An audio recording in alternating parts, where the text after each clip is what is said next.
Koneksyon ng single switch, isang ilaw at trigang na switch gamit yung 30 ampere circuit breaker.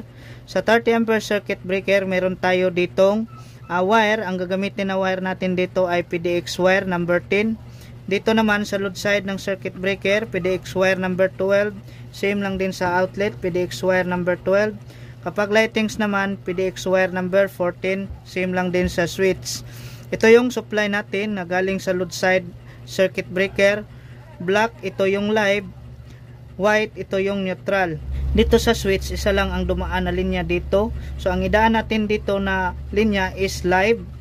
Dito sa outlet, ito yung black, ito yung live. Dito naman, ito yung neutral, ang white. Sa socket naman, live ang black, neutral naman ang white. Ngayon, simulan na natin ang koneksyon. Live na supply na galing sa circuit breaker ay dito natin i-connect yung kumo ng switch at supply na live ng outlet. So itong tatlo guys, splice natin to.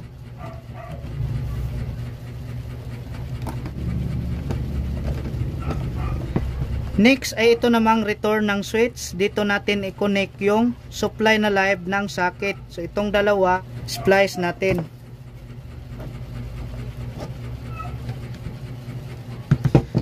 Next, dito naman tayo sa supply na neutral. Galing sa load side ng circuit breaker neutral. Dito natin i-connect yung supply na neutral ng socket at supply na neutral ng outlet. Bali, itong tatlo, splice natin.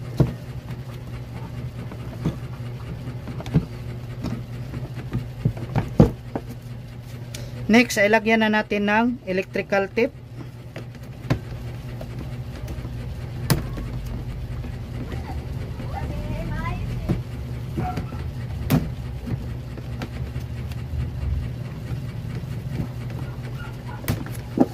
Fix na natin dito sa junction box.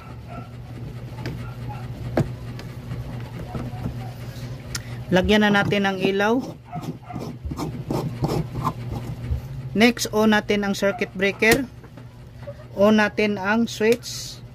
Next, ay kunan natin ng voltage itong outlet natin. Meron tayo ditong multimeter. Set natin dito sa alternating current. Tapos lagay natin dito yung test rod. So 240 volts. Pangalawang outlet 240 volts. Next 240 volts.